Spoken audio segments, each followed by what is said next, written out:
Imagine you're a manager of a large office building. Now, to comply with OSHA standards, you must host regular fire safety drills. It isn't that hard, right? I mean, everyone knows to exit the building when the fire alarm goes off. It's common sense at this point. However, imagine having the drill end and discovering 2 people are missing. The missing people clocked in for the day. The group leader knows they exited the building during the drill, but no one knows where they are. Well, later you find out that these 2 people decided to go out for their lunch break instead of waiting with their group during the exercise.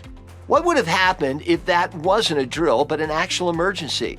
What lives would have been at risk? What is the responsibility of the employers versus the responsibility of the employee? OSHA requires all employers to have and communicate an emergency action plan that should answer those questions. Now, this module will provide an overview of all required elements of an emergency action plan. These include procedures for communicating or reporting an emergency, procedures for emergency evacuations, contacts and roles and responsibilities in the event of an emergency, and guidelines for staying behind or rendering medical aid during an emergency. Everyone must know exactly what to do and who to contact in an emergency situation.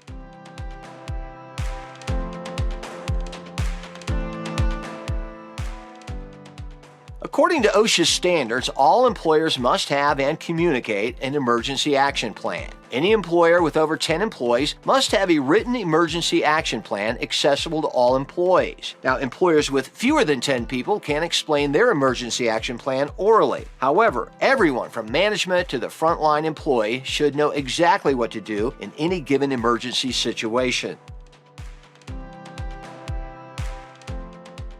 The first element of the emergency action plan is reporting an emergency. In many cases, such as with a fire, an alarm system is in place so employees can follow the prescribed evacuation procedure. But what is the process for other types of emergencies? Emergencies can range from significant events, such as a fire or dangerous weather event, to a hazardous material spill or other dangers to workers. It's critical for the action plan to detail the types of emergencies and appropriate responses. Some examples are to keep hazard communications updated so all employees know what to do regarding a spill or exposure. Outline the response to weather-related emergencies like a tornado or a hurricane, and to establish a chain of command or response team responsible for ensuring adherence to the emergency action plan. Evacuation procedures should be tailored to mitigate the type of crisis. In the case of a fire, everyone should know which exit to use and the location of a safe meeting place outside the fire's range. The evacuation procedures for various types of emergencies may look different.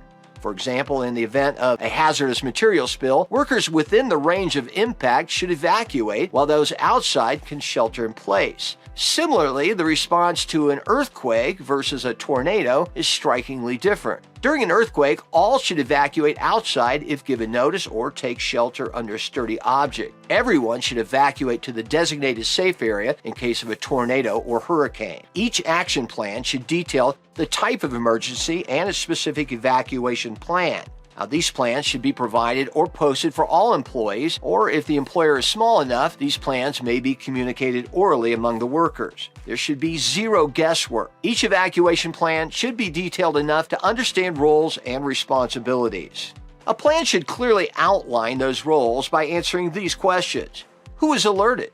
Who takes roll call to ensure all have safely evacuated? Who, if any, needs to stay behind to ensure site safety, or who should be providing medical aid? All considerations should be communicated in the emergency action plan.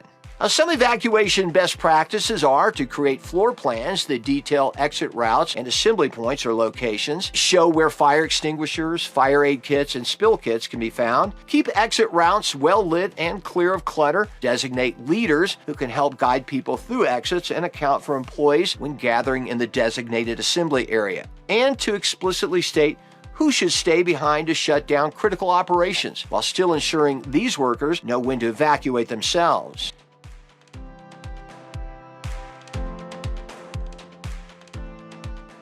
Each employee from management to individual worker needs to know their role during an evacuation. Train and drill employees on evacuation procedures. Senior employees or managers should know what is expected of themselves and each of their employees. Leadership should be asking these questions. Are they responsible for leading others to safety and accounting for those that have already evacuated? Are they responsible for maintaining or shutting down critical operations? Are they trained and expected to help provide medical aid? Emergency action plans should detail all roles and responsibilities. No one should be left guessing where they fit within the emergency action plan.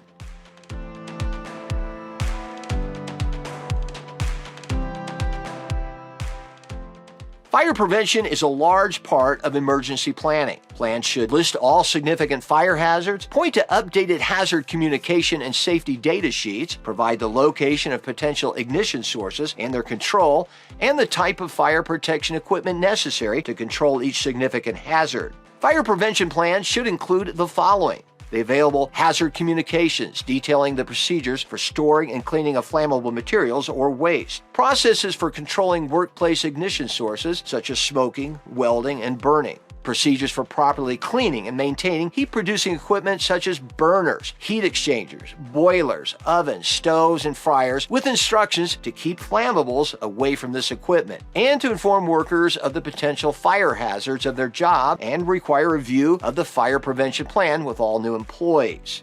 This section of an emergency action plan should also detail roles and responsibilities specifically for fire hazard situations, the name or job title of employees responsible for maintaining equipment to prevent sources of ignition or fires, and detail those who are accountable for the control of fuel source hazards.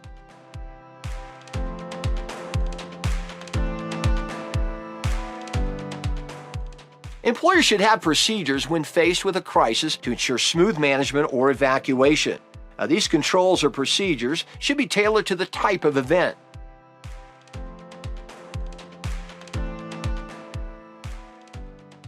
In the event of a tornado, identifying shelter is the most critical aspect of the emergency action plan. An underground area provides the best protection from a tornado. If an underground shelter isn't possible, consider the following alternatives: a small interior room or hallway on the lowest floor possible, an area away from windows, doors, and exterior walls, or rooms constructed with reinforced concrete, brick, or block without windows.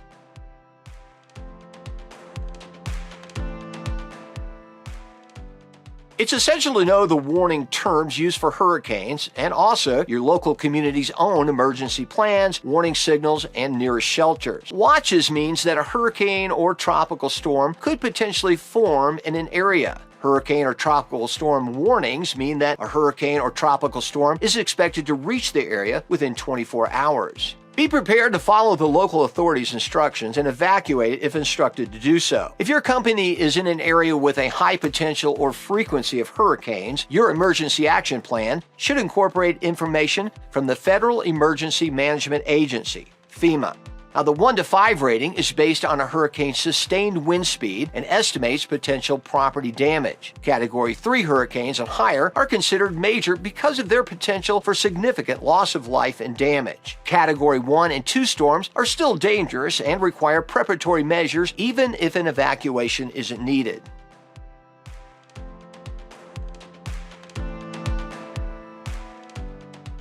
Structural components, furnishings, or unsecured material are the primary dangers to workers during an earthquake.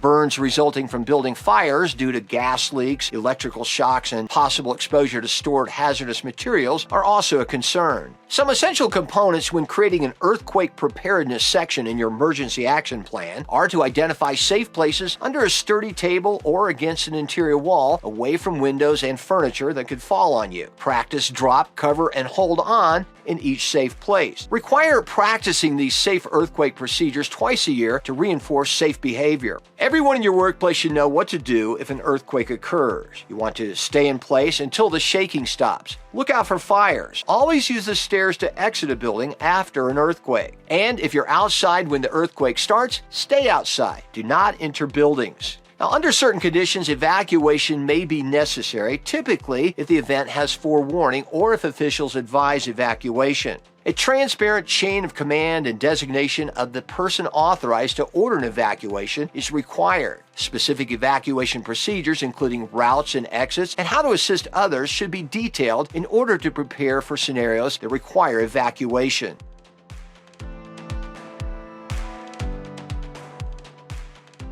Specific crises have become more significant risk to companies and should be considered in an emergency action plan. Preparing for an active shooter is alarming, but many companies should include this emergency in their action plan. An active shooter is an individual actively engaged in killing or attempting to kill people in a confined and populated area. These situations are unpredictable and evolve quickly. Deployment of law enforcement is required to stop the shooting and mitigate harm to victims. However, most cases are over within 15 minutes. Now, this means there is no time to think things through if an active shooter event is taking place. Workers and workplaces need to be prepared mentally and physically for this emergency. Emergency action plans should help you understand how to best protect your life by determining if you should evacuate.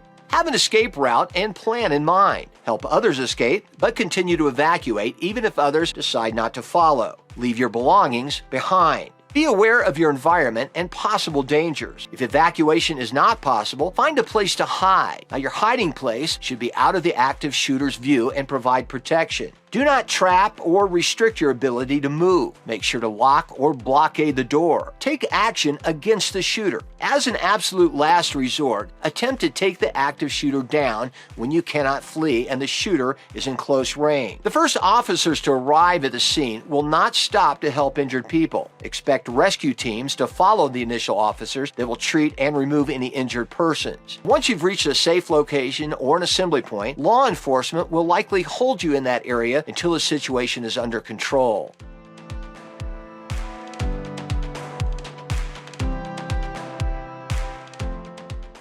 Each type of emergency should have specific procedures, roles, or responsibilities and contexts clearly outlined in an emergency action plan. Do not allow your team to be like those employees who went to lunch during a fire drill and were unaccounted for at roll call. Each person is responsible for their own safety, and these processes are in place to save lives and manage any crisis that might arise. Provide frequent training and drills, as confusion and panic can quickly happen during an emergency. Ensure all exits are marked on floor plans along with the location of safety kits. Post floor plans where they can be easily seen. Creating an action plan, brainstorm the worst-case scenarios to create solutions. Train all new hires on the emergency action plan and use that opportunity as refresher training for existing employees. Well-organized and executed emergency action plans can save lives.